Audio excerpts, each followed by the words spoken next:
میرے ابا سارا دن گھر پر پڑے رہتے اور کوئی کام نہ کرتے۔ جب اماں کام کرنے کا کہتی تو انہیں مارنے لگ جاتے۔ ایک دن میں نے اسکول سے چھٹی کی تو میں نے دیکھا گھر کے کام کرنے کے بعد اماں سامنے کریانے والی دکان پر چلی گئیں اور 1 گھنٹے بعد لنگڑاتی ہوئی باہر آئیں اور اس کے ہاتھ میں سبزی اور آٹا تھا۔ جیسے ہی گھر میں داخل ہوئی تو ابا بولے، شاباش، لگی رہو اور مجھے کام کرنے کا نہیں بولنا۔ مجھے ابا کے ساتھ ساتھ اماں سے بھی نفرت ہونے لگی اور ایک دن میں غصے میں دکان کے اندر گھس گیا تو سامنے کا منظر دیکھ کر میرے اوپر آسمان ٹوٹ پڑا، کیونکہ آج پھر جب میں اسکول سے واپس آ رہا تھا تو اماں کو سامنے کریانے والی کی دکان سے باہر نکلتے دیکھا۔ یہ دیکھ کر مجھے حیرت ہوئی کہ اماں کریانے والے کی دکان پر کیا کر رہی ہیں۔ حالانکہ اس دکاندار کے بارے میں مشہور تھا کہ وہ اچھے کردار کا مالک نہیں ہے، عورتوں کو بڑی عجیب عجیب نظروں سے دیکھتا ہے۔ میں نے دیکھا کہ اماں جب باہر نکلی تو کچھ لنگڑا کر چل رہی تھی، ساتھ میں دال کا شاپر تھا، چینی اور آٹا تھا، اور وہ دکاندار میری ماں کو بڑی عجیب نظروں سے دیکھ کر مسکرا رہا تھا۔ میرا دل دھک سے دھڑکا تھا۔ آج تیسرا دن تھا جب میں یہ دیکھ رہا تھا۔ وہ کنجوس کریانے والا تو کسی کو بنا پیسے کے ادھار میں بھی کچھ نہیں دیتا تھا، پھر میری ماں کو شاپر بھر بھر کے راشن کیوں دے رہا تھا؟ یہ سوال میں نے 2 دن پہلے بھی ابا سے کیا تھا، لیکن جواب میں میرا باپ مجھے ڈانٹنے لگا، کہنے لگا، تو چپ کر اپنا منہ بند رکھا کر۔ اماں نظریں چرا کر اپنا دوپٹہ درست کرنے لگیں۔ پتہ نہیں کیوں مجھے برا لگتا تھا۔ ایک بار میں اسکول سے آیا، چونکہ اسکول محلے میں ہی تھا تو سب لڑکے ہماری ہی گلی میں رہتے تھے۔ ایک لڑکا مجھ سے کہنے لگا، یہ تمہاری اماں روز افضل کریانے والے کی دکان میں کیا کرتی ہے؟ گھنٹوں وہیں رہتی ہیں۔ میری اماں کہہ رہی تھی کہ افضل کریانے والا اچھا آدمی نہیں ہے، تمہاری اماں کیوں جاتی ہیں؟ اس بچے کے سوال پر تو جیسے مجھے یہ سمجھ نہیں آئی کہ جواب کیا دوں۔ یہ سوال تو میرے اندر بھی بار بار اٹھتا تھا کہ میری ماں کیوں جاتی تھی اس کریانے والے کے پاس۔ وہ تو بات بات پر عورتوں کا ہاتھ پکڑتا تھا اور عورتیں تو اس کی دکان سے راشن تک نہیں لیتی تھیں۔ میں جب گھر آیا تو مجھے بہت غصہ آیا ہوا تھا۔ ابا چارپائی پر بیٹھا سگریٹ پی رہا تھا۔ اماں سے کہنے لگا، دودھ پتی کی چائے بنا دے، مجھے ناشتہ تو کب کا ہضم ہو گیا ہے۔ میری ماں نے مجھے دیکھتے ہی فٹافٹ سے پراٹھا بنا کر دیا، ساتھ میں ابا کو دودھ پتی کی چائے دی، لیکن میرا دل نہیں چاہا کہ میں اس آٹے کی روٹی کھاؤں جو پتہ نہیں کس وجہ سے میری ماں کو دیا گیا ہے۔ میں نے دیکھا تو میری ماں کے بازو پر زخم کا نشان تھا۔ میں نے کہا، اماں، ہاتھ پر کیا ہوا ہے؟ یہ سن کر جلدی سے میری ماں نے آستین نیچے کی، کہنے لگی، کچھ نہیں ہوا، تو کھانا کھا۔ میں نے کہا، مجھے نہیں کھانا، آپ کو پتہ ہے اسکول کے بچے مجھے کتنی باتیں سناتے ہیں۔ میرا باپ کہنے لگا، کیا کہہ دیا بچوں نے تجھے؟ فیس تو تیری وقت پر جا رہی ہے۔ میں نے کہا، کہتے ہیں کہ افضل کریانے والا اچھا آدمی نہیں ہے۔ تیری ماں 2 گھنٹے وہاں کیا کرتی ہے؟ محلے والے باتیں کرتے ہیں۔ میں نے ماتھے پر بل ڈالے اور یہ بات کہی تھی۔ میرا باپ کہنے لگا، دفع کر محلے والوں کو، محلے والے ہمارے گھر پر روٹی کھانا نہیں دیتے، وہ دیتا ہے اور تیری ماں وہاں کام کرتی ہے۔ یہ کہتے ہوئے میری باپ نے نظریں چرائیں۔ میری ماں کی آنکھوں سے آنسو بہے تھے۔ میں نے کہا، اماں کیا کام کرتی ہے؟ میرا باپ کہنے لگا، تجھے نہیں بتاؤں گا کیا کام کرتی ہے، تو ہوتا کون ہے اتنے سوال کرنے والا؟ میں نے کہا، ابا، وہ کام تم کر لو، اماں کو دکانوں پر جا کے کام کرنا کوئی اچھی بات تو نہیں۔ میری بات سن کر میرا باپ چارپائی سے اٹھا اور ایک تھپڑ میرے سر پر لگا دیا، کہنے لگا، بک بک کم کیا کر، چپ چاپ روٹی مل رہی ہے نا وہ کھا، محلے والوں کی بات ایک کان سے سن اور دوسرے کان سے نکال دے۔ بڑے آئے محلے والے، تم فاقے کاٹ رہے ہوگے نا، تو تم لوگوں کو کوئی پانی بھی پوچھنے نہیں آئے گا، اور ایسے لوگوں کی باتوں پر کیا کان دھرنا۔ پھر کہنے لگے، جمیلہ، ذرا مجھے 100 کا نوٹ تو دینا، میری سگریٹ ختم ہو گئی ہے، میں ذرا بازار جا رہا ہوں۔ میری ماں نے 100 کا نوٹ میرے باپ کے ہاتھ پر رکھ دیا۔ جیسے ہی میرا باپ گھر سے باہر گیا، میں نے اپنی اماں سے کہا، اماں، آپ کیوں دیتی ہیں ابا کو پیسے؟ ابا تو کچھ کماتا نہیں، یہ پیسے آتے کہاں سے ہیں؟ وہ کہنے لگی، تجھے تیرے باپ نے کہا نہیں کہ چپ رہا کر؟ اتنا بڑا نہیں ہے کہ تجھے جواب دوں۔ میں نے کہا، محلے والے باتیں کرتے ہیں، مجھے برا لگتا ہے میری ماں کے بارے میں، پتہ نہیں کیا کیا بکواس کرتے ہیں۔ میری ماں کہنے لگی، اپنے کان بند کر لے، تیرا باپ ٹھیک ہی تو کہتا ہے۔ جب ہمارے حالات برے تھے تو کون سا پڑوسی تھے جس نے یہ سوچا کہ پکا ہوا کھانا کوڑے دان میں ڈالنے کی بجائے اس کے گھر دے دیتے ہیں، شاید ان تینوں کا پیٹ بھر جائے گا۔ میں نے کہا، اللہ میاں نے یہ تو نہیں کہا کہ گھر بیٹھے بیٹھے یہ انتظار کرو کہ روزی روٹی کہاں سے آئے گی۔ جب دنیا کے مرد کماتے ہیں، محنت کرتے ہیں، مزدوری کرتے ہیں، اپنا گھر چلاتے ہیں، تو ابا کو کیا ہے؟ ابا کیوں نہیں کام کرتا؟ میری ماں کہنے لگی، میرا دماغ مت چاٹ، تیرا باپ کافی ہے میرا دماغ چاٹنے کے لیے۔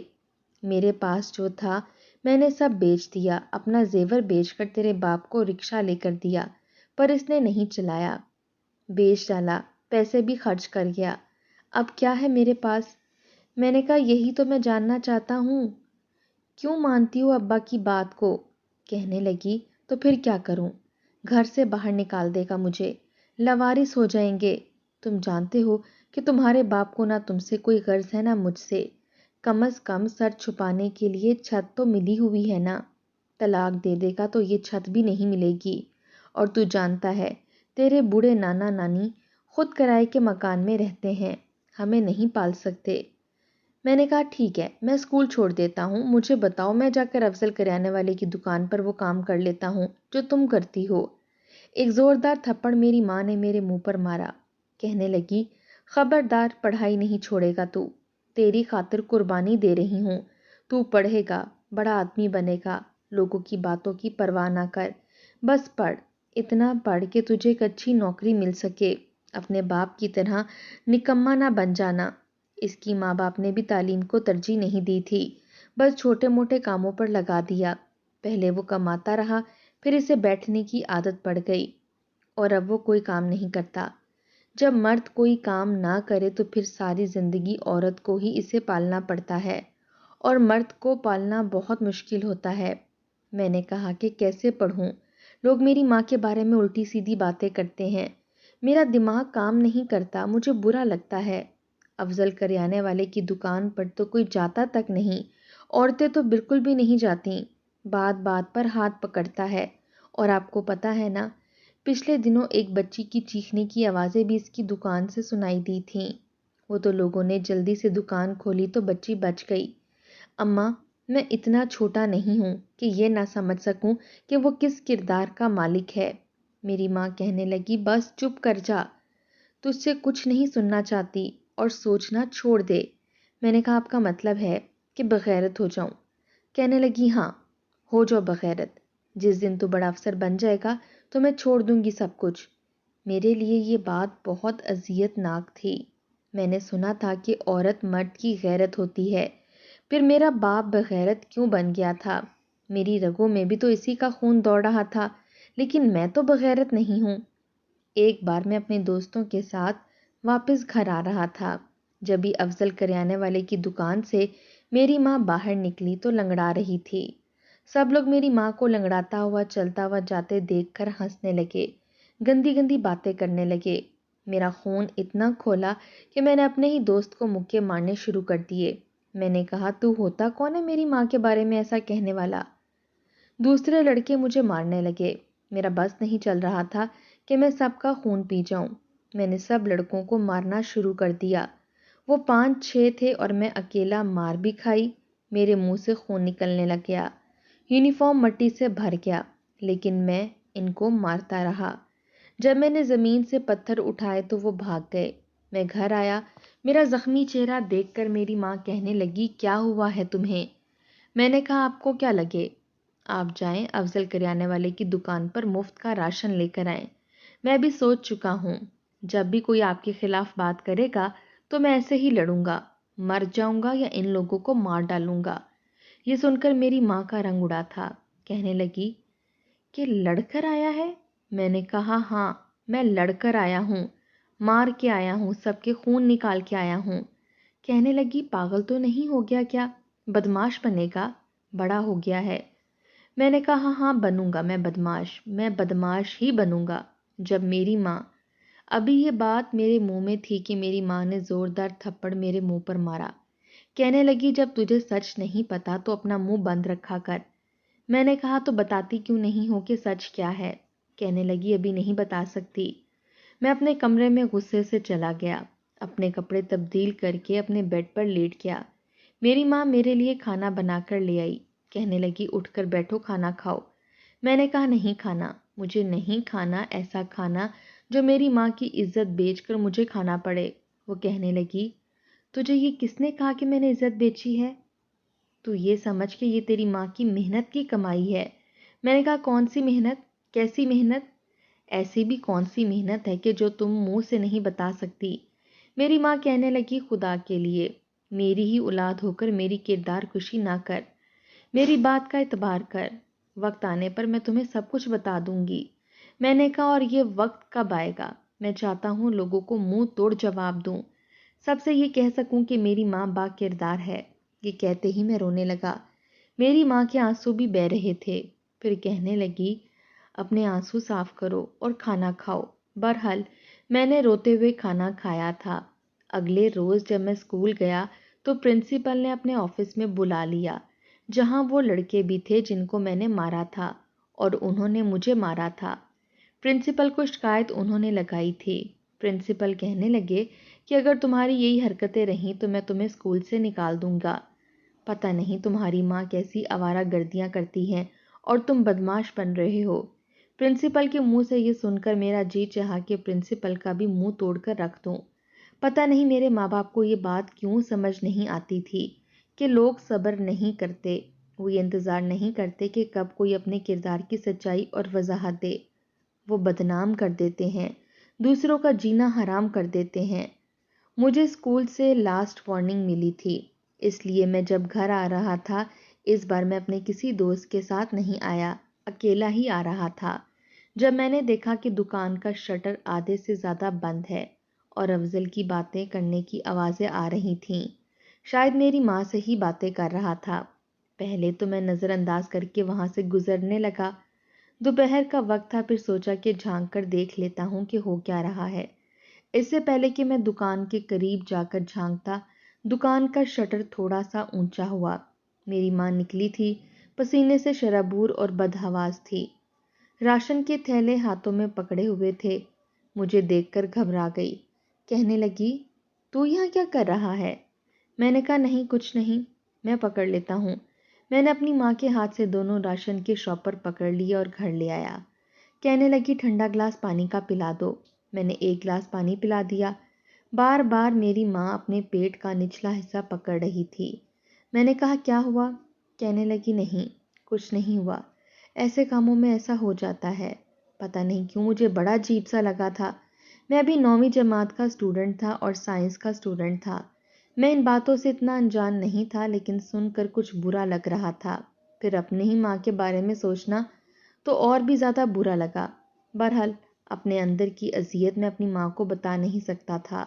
وہ اپنے کمرے میں چلی گئیں، کہنے لگیں اپنے ابا کو فون کر کے کہہ دینا آتے ہوئے بازار سے کھانا لے آئے، آج مجھ سے کھانا نہیں پکے گا، آج میری بالکل ہمت نہیں ہے۔ 4 گھنٹے میں اس کی دکان سے گزر کر آئی ہوں۔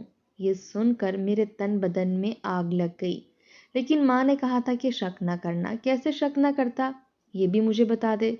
میری ماں کی باتیں ایسی تھیں کہ شک کرنے والی تھیں۔ میں نے اپنے باپ کو فون کیا تو ہنسنے کی آوازیں آ رہی تھیں، یار تو بھی بڑے مزے کے مذاق کرتا ہے، ہنسا ہنسا کے ہمارے پیٹ میں درد کرتا ہے، چل اب بوتل پلا۔ خوش ہو گیا، ہنس ہنس کے بولا ہاں ہاں بوتل بھی پلاؤں گا اور آج کھانا بھی کھلاؤں گا۔ آج تو میری بیوی نے بڑا اچھا وقت لگا لیا، اچھے خاصے پیسے لائے گی۔ یہ سن کر میرا جی چاہا کہ اپنے باپ کا قتل کر ڈالوں۔ پھر فون پر کہنے لگا ہاں بول کیا کام ہے؟ میں نے کہا اماں کہہ رہی ہیں طبیعت ٹھیک نہیں ہے، کھانا لے آنا۔ کہنے لگا ہاں ہاں اپنی ماں کا خیال رکھ، 4 دن تو مجھے پتا ہے کہ بازار کی ہی لانی پڑے گی۔ پھر فون بند کر دیا۔ میری ماں کی رنگت بالکل پیلی پڑ چکی تھی، چارپائی پر لیٹی ہائے ہائے کر رہی تھیں۔ پتہ نہیں میں کس گھرانے میں پیدا ہو گیا تھا، میرا باپ ایسا کیوں تھا، مجھے سمجھ نہیں آتی تھی۔ بہرحال ابا رات کو کھانا لے کر آیا، گوشت کا سالن پکوا کے لے آیا۔ پہلی بار میری ماں کو چارپائی سے اٹھایا، اپنے ہاتھ سے نوالے بنا بنا کر کھلا رہا تھا، اور میں حیران تھا، ورنہ تو مارتا تھا، پیٹتا تھا۔ جب بھی اماں یہ کہتی تھی کہ تم کچھ کماتے نہیں ہو تو اسے بہت مارتا تھا۔ کھانا کھلانے کے بعد کہنے لگا، وہ پیسے کہاں رکھے ہیں تو نے؟ میری ماں نے کپ کپاتے ہاتھوں سے الماری کی طرف اشارہ کیا۔ میرے باپ کے چہرے پر خوشی کی چمک جگمگائی تھی۔ میں سمجھ گیا کہ سب کچھ پیسے کی وجہ سے ہے۔ جیسے ہی میرے باپ نے الماری کھولی، میں دیکھ کر حیران تھا۔ اتنے سارے پیسے دیکھ کر میں واقعی ششدر سا رہ گیا۔ میرا باپ تو یوں خوش تھا جیسے پتہ نہیں کیا۔ پھر کہنے لگا، پورے پیسے دیے ہیں نا اس نے، دیکھ اچھا خاصا وقت دیا ہے تو نے اسے۔ بڑی بے حیائی والی باتیں کر رہا تھا۔ کہنے لگی، نہیں، باقی کے پیسے بعد میں دے دے گا، کہتا ہے کہ دے دوں گا جلدی، اور ہاں 2 دن مجھے اس کی دکان پر نہیں جانا، لیکن کہہ رہا تھا کہ اس کے بعد 4 دن تک میں گھر واپس نہیں آ سکتی، مجھے اس کے ساتھ جانا پڑے گا۔ یہ سن کر میرے ہوش اڑ گئے تھے۔ میرا باپ کہنے لگا، اچھا اچھا ٹھیک ہے، یہ تو سارے پیسے میں بینک میں رکھوا دیتا ہوں۔ یہ دیکھ کر ہی جی چاہا کہ میں پنکھے سے لٹک کر مر جاؤں۔ بے شرمی کی بھی کوئی حد ہوتی ہے، لیکن میرے ماں باپ نے تو شاید بے شرمی کی حدیں ختم کر دی تھیں۔ اتنا پیسہ میری ماں نے کیا کرنا تھا؟ وہ پھر سے لیٹ گئی۔ پتہ نہیں وہ میری ماں کو کہاں لے کر جائے گا۔ 4 دن میری ماں کے ساتھ کون کون بدکاری کرے گا؟ میں ذہنی تکلیف میں مبتلا ہو چکا تھا، پڑھائی میں دل نہیں لگ رہا تھا، اسکول کا کوئی لیکچر میرے دماغ میں اثر کر ہی نہیں رہا تھا، کیونکہ دماغ ماں کی طرف لگا ہوا تھا۔ جی چاہ رہا تھا کہ اپنے آپ کو ختم کر لوں۔ بہرحال محلے والوں کی نظریں ہمارے گھر پر ہی رہتی تھیں۔ اب یہ سوچ رہا تھا کہ جب ماں گھر پر نہیں آئے گی تو محلے والے تو بہت باتیں کریں گے کہ تمہاری ماں کہاں ہے، اتنے دن بعد آئی ہے، مجھے شاید 4 دن بعد کسی ویشیا کا بیٹا پکارا جائے گا۔ میں رونے لگا، پھوٹ پھوٹ کے رونے لگا۔ بہرحال میری ماں 4 دن نہیں آئی۔ 4 دن بعد جب گھر آئی تو چلنے کے قابل بھی نہیں تھی۔ میرا باپ اسے گاڑی میں بٹھا کے لایا تھا، پھر چارپائی پر اسے لٹانے میں مدد کی۔ کہنے لگا، اب تو آرام کر، پورا مہینہ میں تیری خدمت کروں گا، بس یہ پیسے میں ذرا بینک میں رکھوا کے آ جاؤں۔ اتنے پیسے تھے کہ میں سمجھ نہیں پا رہا تھا کہ اتنے پیسے وہ افضل کریانے والا لایا کہاں سے ہے۔ کیا کیا ہے اس نے میری ماں کے ساتھ؟ میری ماں درد سے کرا رہی تھی، پھر مجھ سے کہنے لگی، تیری سال بھر کی فیس کا انتظام کر لیا ہے میں نے، دیکھ جی لگا کے پڑھنا۔ میں نے کہا، بھاڑ میں گئی پڑھائی، میرا تو جی چاہتا ہے کہ خودکشی کر لوں، پتہ نہیں کس گناہ کے پیسے اٹھا کے لائی ہو۔ اماں، اس سے بہتر تھا تو پیدا ہوتے ہی میرا گلا گھونٹ دیتی۔ یہ سن کر میری ماں کی آنکھوں سے آنسو بہے تھے۔ کہنے لگی، مجھے افسوس لوگوں کی باتوں کا نہیں، کیونکہ ان کو سب باتیں کرنی آتی ہیں، مجھے افسوس تیری باتوں کا ہے۔ تو نے بھی اپنی ماں کو ویسا ہی سمجھ لیا جیسے سب لوگ سمجھتے ہیں، اپنی ماں کو اسی نظر سے دیکھ رہا ہے جس نظر سے محلے والے دیکھتے ہیں۔ تجھے لگتا ہے کہ تیری ماں یہ کر سکتی ہے؟ میں نے کہا، تو بتاتی کیوں نہیں؟ میرا یہ کہنا تھا کہ مجھے لگا جیسے میری ماں کی قمیض پر خون لگا ہے۔ اسی جگہ میری ماں نے ہاتھ رکھا۔ کہنے لگی، بہت درد ہے۔ میں جلدی سے آیا، جیسے ہی قمیض اوپر کی تو ہوش اڑ گئے، کیونکہ پٹیاں بندھی ہوئی تھیں۔ میری ماں اپنا گردہ بیچ کر آئی تھی۔ افضل کی بیٹی کے دونوں گردے فیل ہو گئے تھے، اور میری ماں اس کی دکان پر جاتی تھی، لیکن وہیں سے پیچھے کے راستے سے نکل کر اس کے ساتھ ہاسپٹل چلی جاتی، اپنے ٹیسٹ کرواتی تھی۔ میری ماں کا گردہ اس کی بیٹی کی گردے سے میچ تھا، لیکن افضل نے کہا تھا کہ کسی کو بھی اس بات کا علم نہ ہو، یہ کام چپ چاپ ہونا چاہیے۔ بے شک محلے والی میری ماں کو جو مرضی سمجھیں، لیکن وہ سچ نہیں بتائے گی، اور یہ بات افضل کی میرے ماں باپ دونوں سے ہوئی تھی۔ میں پھوٹ پھوٹ کے رویا تھا۔ میری ماں نے میری خاطر کتنی بڑی قربانی دی۔ کہتی تھی، تیرا باپ کہتا تھا کہ میں نہیں کماؤں گا، تو ایسا کر، شہباز کا اسکول چھڑوا دے، اسے میں کسی میکینک کی دکان پر رکھوا دیتا ہوں۔ جب میری ماں کہتی تھی، نہیں، میرا بیٹا پڑھ لکھ کر بڑا افسر بنے گا، اس کے لیے مجھ سے جو ہوگا میں کروں گی۔ پورے 40 لاکھ میں میری ماں نے اپنا گردہ بیچا تھا۔ افضل کی بیٹی کا رشتہ طے ہوا تھا، جس بیٹی کے دونوں گردے خراب ہو گئے تھے۔ وہ چاہتا تھا کہ چپ چاپ یہ کام ہو، اس کی بیٹی کا گردہ بھی لگ جائے اور اس کی شادی بھی ہو جائے اور کسی کو پتہ نہ چلے۔ 1 مہینے کی خدمت میں نے خود اپنی ماں کی تھی۔ میری ماں کی طبیعت بہتر ہو گئی تھی۔ میں پیسے بہت سوچ کے خرچ کرتا تھا اور میری ماں بھی میرے باپ کو فالتو کا پیسہ نہیں دیتی تھی۔ کہتی تھی میں نے اتنی قربانی اپنے بیٹے کے لیے دی ہے۔ آج میں ایک بڑا افسر بن چکا ہوں اور اپنی ماں کی خدمت بھی کرتا ہوں۔ میرا باپ ابھی بھی نکما ہے، بس اسے کھانے سے مطلب ہے۔ اسے 2 وقت کی روٹی اور سگریٹ مل جائے تو خوش رہتا ہے، لیکن اپنی ماں کی قربانی کو میں کبھی بھی فراموش نہیں کر سکتا۔ اس نے میرے لیے بہت بڑی قربانی دی ہے۔